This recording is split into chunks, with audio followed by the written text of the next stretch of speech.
In this flow, what we're looking at is a Power App, which is going and calling a flow, and how the user credentials get passed over and how the licensing works.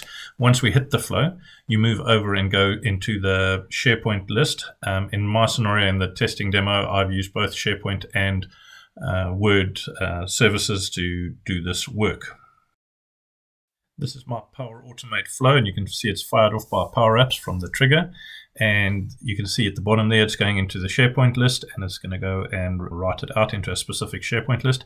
In the one above it, I pick it up using the Word service, and I use that, and that comes from the same document library. The logged in Power Apps user will use their connection string and will need permissions to the downstream SharePoint app. Here we are looking at the calling Canvas app, and the only thing that's important is this button that's being highlighted right now. And what you'll see is all that we're doing is running this demo workflow, and there's no parameters that go to it, so it's very straightforward, and it's going to go and from the label on the button, you can see that it's going and calling the user. So in this case, it's pullback because it's using user full name. I go and run the Canvas app in play mode, and you can see the button is there. It says pullback because it's using username full name, and that is pullback because that's who I'm logged in as. I go and run it, and you can see that the flow runs successfully.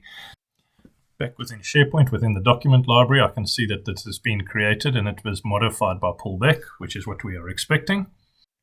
Now we look at the Power Automate flow, and you can see that the last one that was run was successful. If you go into it, you'll see all the pieces have run successfully.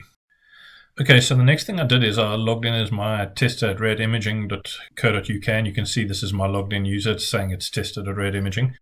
The account doesn't have any permissions on SharePoint, so all that's going to happen is the flow is going to fire because I've given this account access on the Canvas app, but it's going to get stuck when it goes into the flow.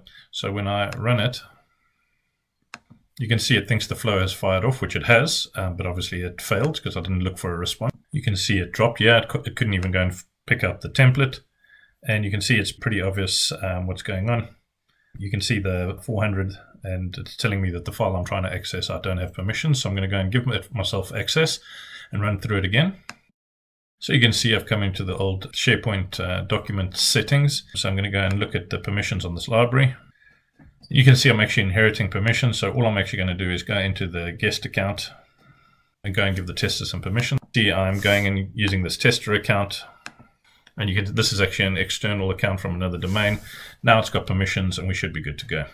So here you go. You can see that I've got the trial license, which is assigned for this tester at radimaging. I go and fire it off.